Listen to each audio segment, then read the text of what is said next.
He prays, he fasts, he quotes hadith. On the outside, he seems like every dua you've ever made, but behind closed doors, he lies, he manipulates, he breaks you silently. Just because he looks Islamic doesn't mean he's safe to marry, and just because he talks about deen doesn't mean he lives it. So you tell your friends he's not that bad. You tell yourself no one's perfect. But deep down, in the quiet corners of your heart, your soul whispers what your mouth won't say. You deserve more. And maybe that whisper isn't from your ego.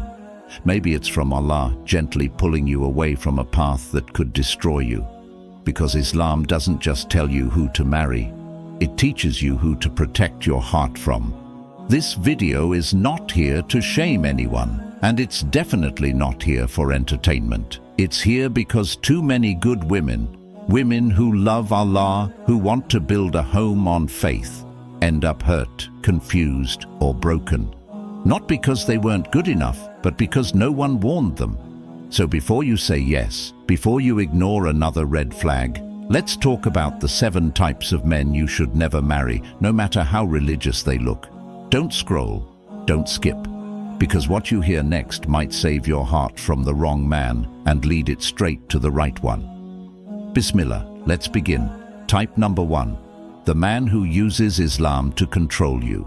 He tells you it's your duty to obey him. He quotes hadiths about a wife's obligations. He reminds you that he's your qawwam, your protector and maintainer. And that's true. Islam does give the husband responsibility, leadership, and a position of strength in the home. But what many forget is that strength in Islam is never about control. It's about accountability.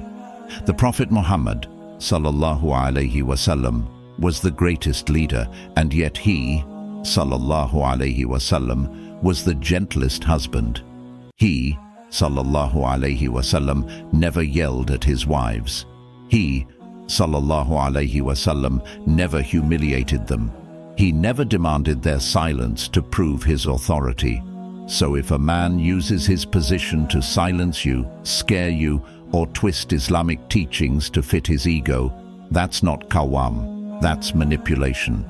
He has the Islamic right to set boundaries on who you interact with, where you go, and how you represent your family. But this responsibility is meant to be fulfilled with wisdom, care, and justice.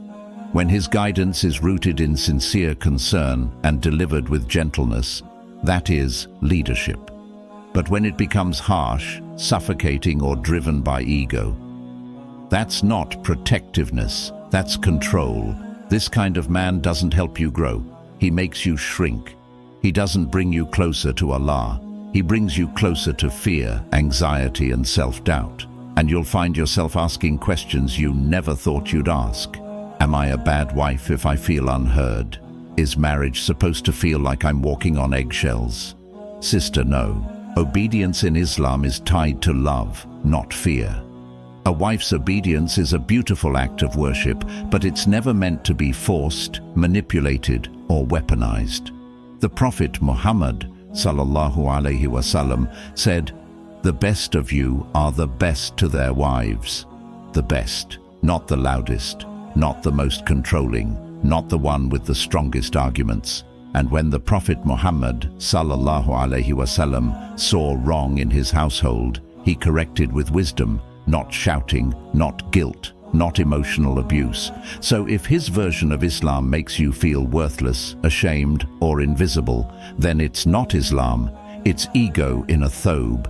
Let them call you disobedient. Let them say you're too sensitive.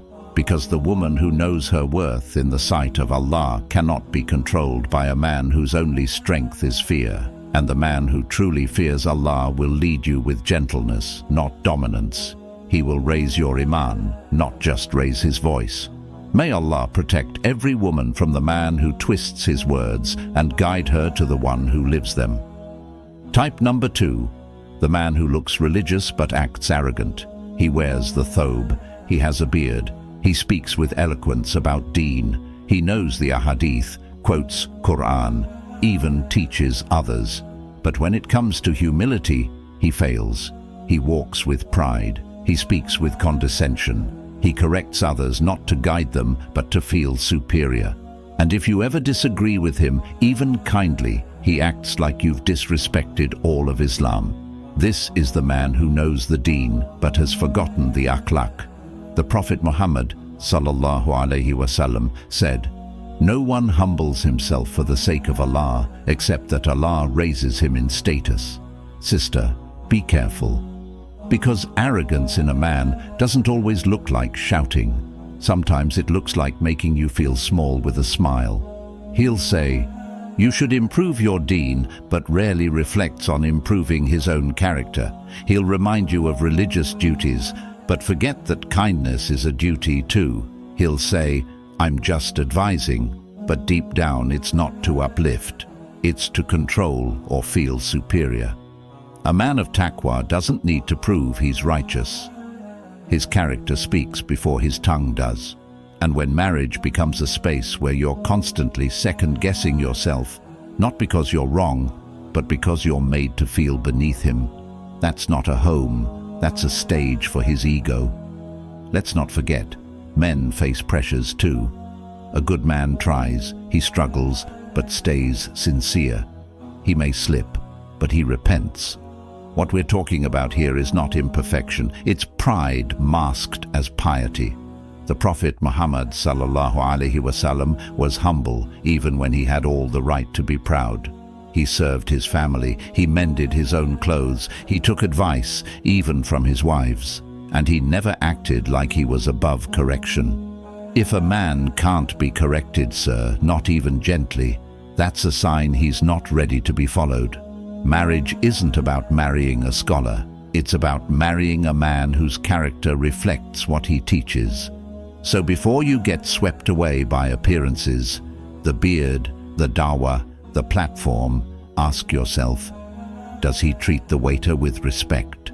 Does he listen when he's wrong? Does he make others feel safe or small? Because if the only time he speaks with softness is on stage but not at home, then that softness is performance, not personality. And the worst kind of loneliness is being married to someone who preaches mercy but practices pride. He looks the part, he performs the rituals, but his heart, it's never bowed to Allah. So ask yourself, will you marry the image or the integrity? He looks like a man of deen, but when no one is watching, his mercy disappears. So don't just ask, what does he say about Islam? Ask, how does he make people feel? The most dangerous mask is a religious one, worn for the world but never for Allah.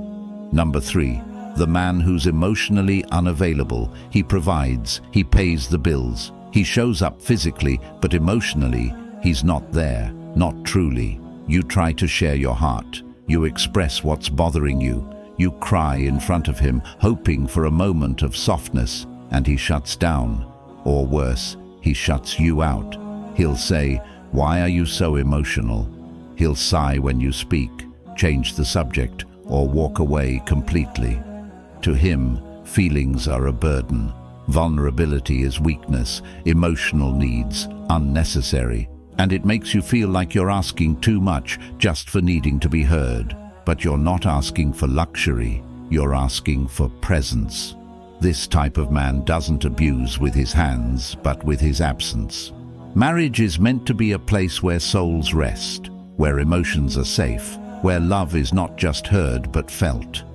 But when you're married to someone who shuts down emotionally, it starts to feel like you're living alone in a house built for two. Let's pause here, because men carry burdens they rarely speak of. Financial stress, work pressure, the weight of expectations. And in Islam, yes, a man carries responsibility. It's not easy. Providing, protecting, leading, it's heavy. But leadership in Islam isn't about building walls around your heart.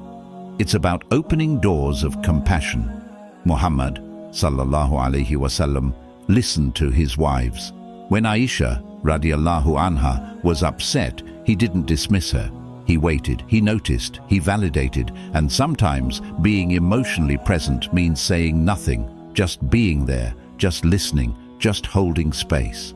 If he makes you feel dramatic for having feelings, if you cry and he scrolls through his phone, if he sees your sadness as a nuisance, not a signal, that's not just coldness. That's cruelty in silence. And it breaks a woman slowly, day by day, tear by tear, until she stops speaking altogether. Ask yourself, do I feel seen when I speak? Does he care about my silence, or only about my obedience? Emotional neglect isn't always loud. It often wears the face of calm. But behind it is a woman silently mourning a marriage that never feels fully alive.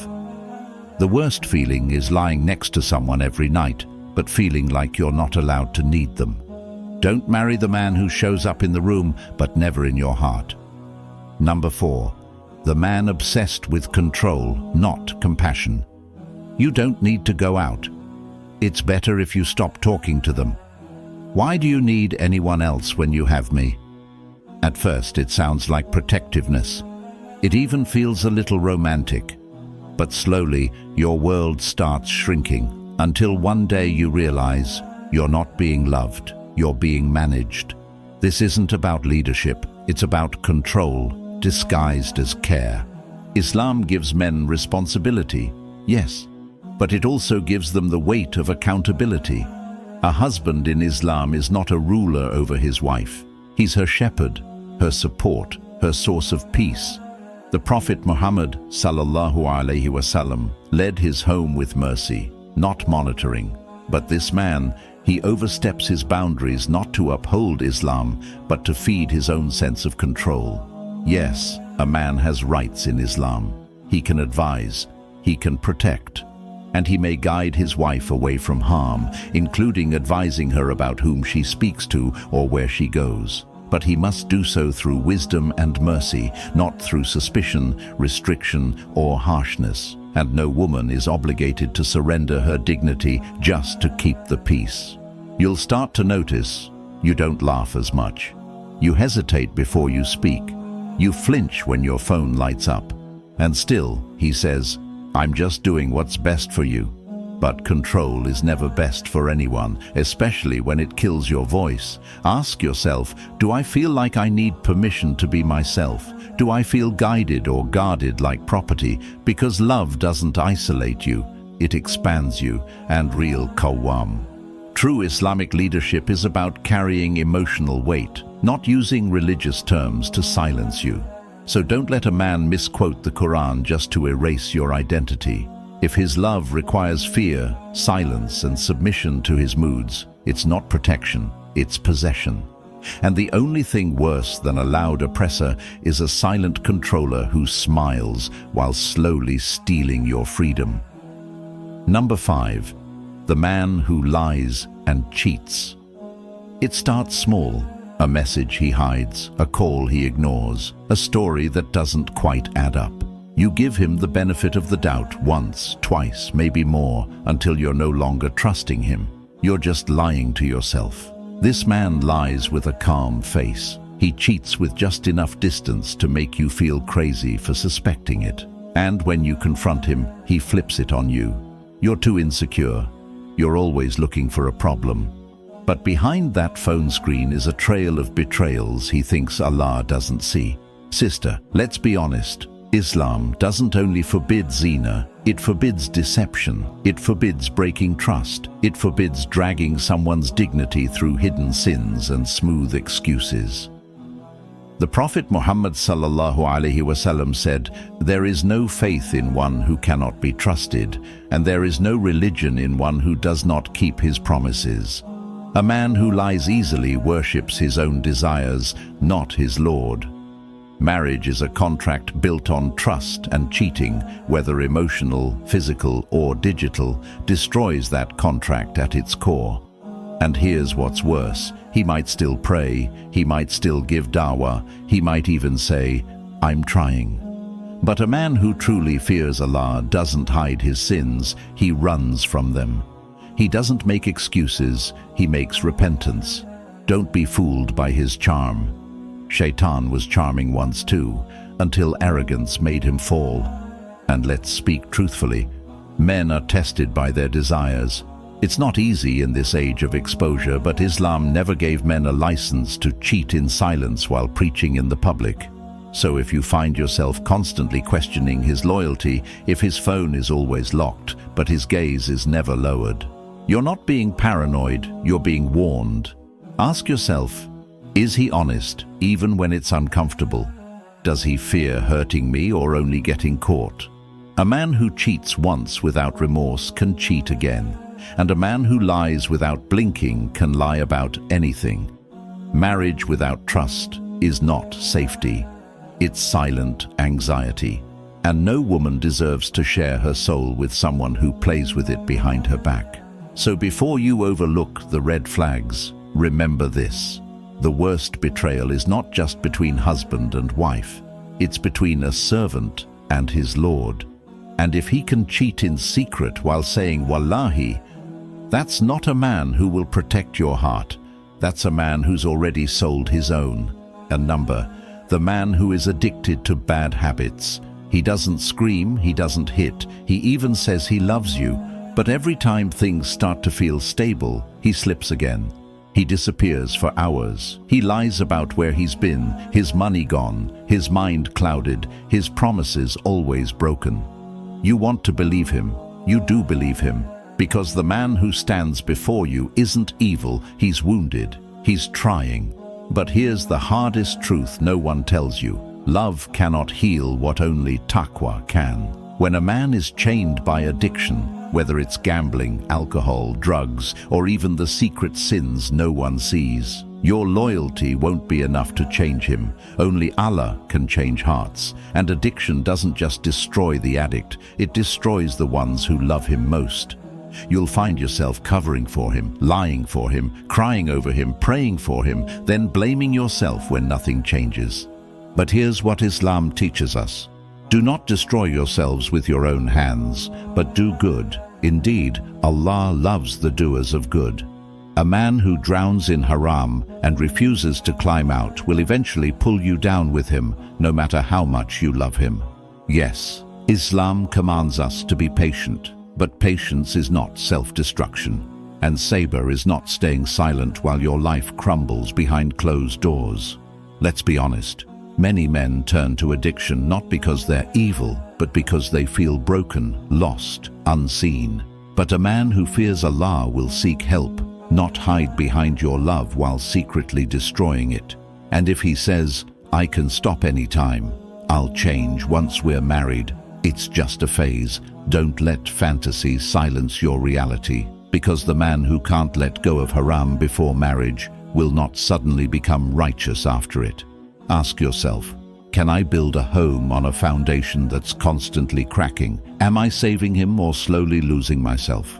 Islam doesn't want you to marry someone perfect, but it forbids you from marrying someone who pulls you into darkness while claiming to love the light.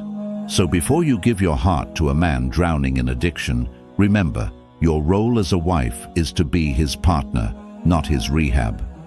Number the man who's only good in public. He greets the imam with a smile. He holds the door open at the masjid. He posts Quran quotes online, and everyone from the outside says he's the perfect Muslim man. But when the lights go off and the audience disappears, so does his mercy. He doesn't raise his voice outside, but at home you hear it echo. He thanks strangers, but to you, silence. He prays tahajjud in the masjid, but ignores your tears in the kitchen. This is the man who mastered Islamic performance, but neglected Islamic character. Prophet Muhammad ﷺ was not just worshipful in public, he was tender in private. His wives felt safe with him, heard by him, valued by him. There was no version of him that disappeared behind doors. So beware of the man who speaks sweetly to the world but never speaks softly to you. Marriage isn't about how a man acts in front of others. It's about who he is when no one is watching. And sometimes the scariest part of marrying this man is that no one will believe you when you speak up. Because to the world he's charming, calm, religious. But Allah sees both sides, and Allah's justice is never fooled by image. So don't marry a man for the way he speaks at conferences. Don't choose a husband based on what others praise. Choose based on how you feel when he's at his most unfiltered. Because a man who displays Islam for the world but neglects its spirit at home will often expect you to fake peace while he withholds the love that Islam commands him to give. And that's not a husband, that's an actor. Marriage in Islam is sacred, a contract not just between two people but between them and Allah. It's meant to be a space of mercy, love, and mutual growth. But too often, women fall for men who wear the mask of religion while their hearts stay far from the qualities Allah loves. If you saw parts of your story in these types, don't ignore it. Because Islam isn't just about loving others. It's about protecting your heart for the sake of your Lord. So how do you protect yourself? By making istikhara not just a ritual, but a real conversation with Allah. By watching how He treats the weak, not just how He speaks in dawah circles. By listening to the warnings of your fitrah, not the pressure of society. And by remembering this powerful ayah. Good women are for good men, and good men are for good women. It's not about perfection, it's about intention, about a heart that fears Allah in private, honors people in public, and loves with responsibility. And if you're already married to someone struggling, don't lose hope. Change is possible, but it starts with accountability. Healing doesn't come from ignoring problems. It comes from addressing them with faith, wisdom, and sincere effort. Sisters, don't settle out of fear. Don't say yes just to escape loneliness, because the wrong marriage won't cure your loneliness. It will multiply it. Take your time, ask the hard questions, look past the image, and know when you honor Allah in your standards, Allah honors you in your outcome. Because you were never created to be half loved, half seen, or half respected. You were created with dignity. And the man who deserves you is the one who recognizes that dignity and protects it like an amana from Allah. May Allah guide you to a partner who fears Him, honors you, and helps you build a home that reflects the beauty of Islam, not just in words, but in actions. If you reached the end of this video, drop a short dua in the comments, even something simple like, Ya Allah, protect my heart. You never know who might say Ameen and make it count. If this message resonated with you, don't forget to like, share, and subscribe so more hearts can benefit, inshallah. Assalamu alaikum wa rahmatullah.